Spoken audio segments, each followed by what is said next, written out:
PWD,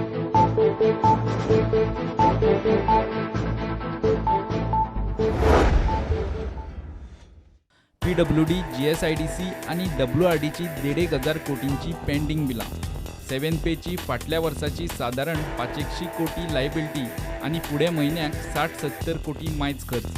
पेलवना जाल्ल्यान पार्सेकार सरकार आता आर्थीक शिस्त आणि वायफळ खर्चाक कातर लावपाच्यो गजाली करता। युनियन फायनान्स मिनिस्ट्री राज्याचे आर्थीक स्थितीचेर नजर दवरून आसता। रिणां आनी लायबिलिटी खंय पावल्या ताचो ट्रॅक दवरता। ही स्टडी करतना रिणां आनी पब्लीक अकाउंट लायबिलिटी जमीक धरतात।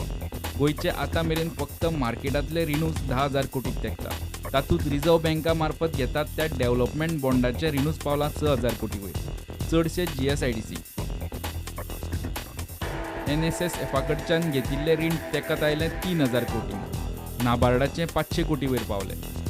त्या शिवाय केंद्र सरकाराचे रीण 1,500 कोटीक तेंकले। सरकाराची पब्लीक अकाउंटाची लायबिलिटी 5,000 कोटी वयर पावल्या।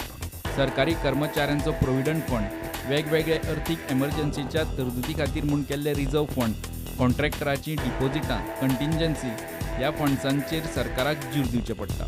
असले पयशे सरकार तिजोरेंत आयले काय कड्डून मेकळो जाता आनी पब्लीक अकाउंटांत फक्त आंकडे उरतात। पॉवर फंड्स 2,000 कोटी वयर, जाल्यार डिपॉझिटां दाखयतात 2,000 कोटी वयर।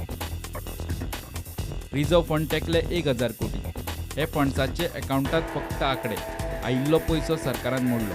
आता 7पेचे 400 कोटी GPFात घालून सरकार ही पब्लीक अकाउंटाची लायबिलिटी आनीक फुगोवपाचो आसा।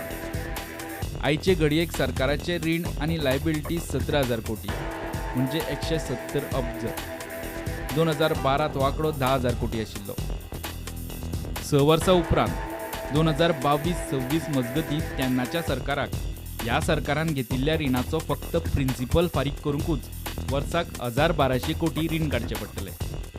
त्या शिवाय सद्याचे वर्साक 1,000 कोटीचे जूर तेन्ना वर्साक 2,000 कोटी तेंकतले, म्हणजे 2022तले सरकाराचे वर्साक 3,000 कोटी रीण फारीक करूंकूच वतले। Bureau report, prudent.